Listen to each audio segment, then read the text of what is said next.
एक गांव में एक मुकेश नाम का बावना किसान रहता है,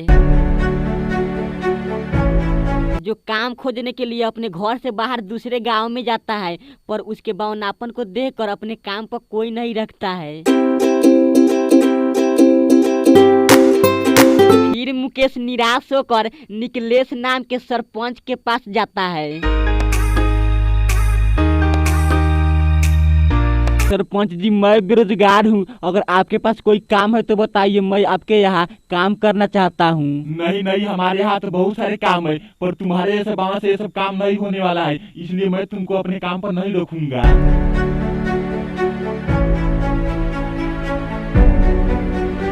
मुकेश को कोई काम नहीं मिलने के कारण काफी ज्यादा उदास होकर अपने घर लौट आते हैं। हमको पता था कि आपको आज भी कोई काम नहीं मिलेगा और आप फिर से ही उदास होकर लौट आएंगे। हाँ सीता, अब मैं करूँ तो क्या करूँ? मेरे इस बौनापन को तो देखकर कोई भी काम पर नहीं रखना चाहता है। तो मैं भी आपके बौनापन शरीर के वजह से अपनी जिंदगी बर्बाद नहीं करूंगी और अब मैं अपने मायके यहाँ जा रही हूँ।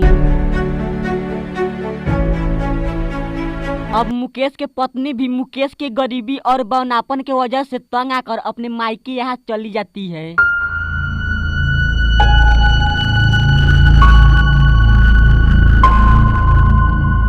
अगले दिन गांव के लोग मुकेश का मजाक उड़ाने लगते हैं। हाँ भाई, तुम सही कह रहे हो, इसके बौनापन की वजह से ही इसकी पत्नी इसे छोड़कर चली गई होगी।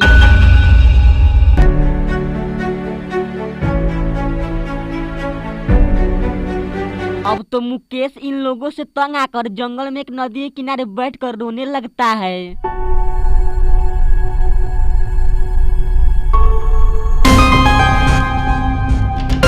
तभी एक बहुत सुंदर चिड़िया नदी के जल से निकलता है और फिर मुकेश से बोलता है, ओहो मेरे किसान भैया, मैं तो राजेश नाम का जदुई चिड़िया हूँ, और तुम कौन हो और इस नदी के किनारे क्यों रो रहे हो? तुम्हारे रोने का क्या कारण है? तुम बताओ, मैं उसे दूर करूँगा। जदुई चिड़िया, मैं एक मुकेश नाम का बावना किसान हूँ, इसीलिए सब लोग मेरा मजाक उड़ाते हैं और कोई भी अपने काम पर नहीं रखना चाहते हैं, इसीलिए मेरे पत्नी भी मुझे छोड़ के चली गई। तो अब देखो किसान भैया, मैं अपनी जदुई शक्ति के कमाल से तुम्हें क्या कर देता हूँ। हे जदुई चिड़िया, आपने मेरे बौनापन शरीर को दूर किया, इसके लिए मैं तो आपके हमेशा हमेशा के लिए आभारी रहूंगा।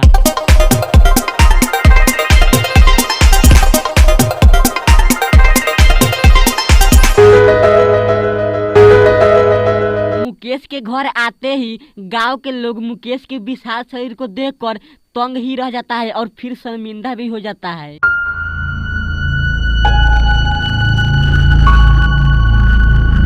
अगले दिन निकलेश सरपंच अपने बेटा निकेश से बोलता है, बेटे, तुमको तो मालूम है कि अभी हमारे घर में सबसे लंबे आदमी की आवश्यकता है, तो तुम जाओ गांव में और सबसे लंबे आदमी को बुला लाओ।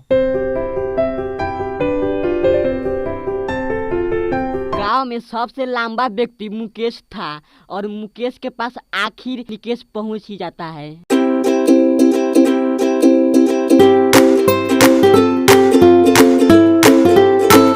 कुछ ही क्षण में मुकेश निकलेश सरपंच के पास पहुंच जाता है। निकलेश सरपंच मुकेश के विशाल शरीर को देखकर हैरान ही रह जाता है और फिर बोलता है, अरे तुम तो एक मुकेश नाम का किसान हो और तुम्हारा शरीर तो बावना था, लेकिन तुम्हारा अब बावनापन कहाँ गया? अब मुकेश निकलेश सरपंच को सब कुछ बताने लगता है। ठीक है मुकेश, अब मैं तुमको अपने काम पर रखता हूँ, तुम रोज ही मेरे घर काम करने आना। ठीक है सरपंच जी, आज से मैं आपके घर रोज काम करने आऊंगा। निकलेश सरपंच मुकेश को काम दे देता है। यह बात सोचकर मुकेश बहुत ही खुश होता है। तभी मुकेश की पत्नी अपने मायके यहाँ से आ जाती है और फिर मुकेश से माफी मांगने लगती है।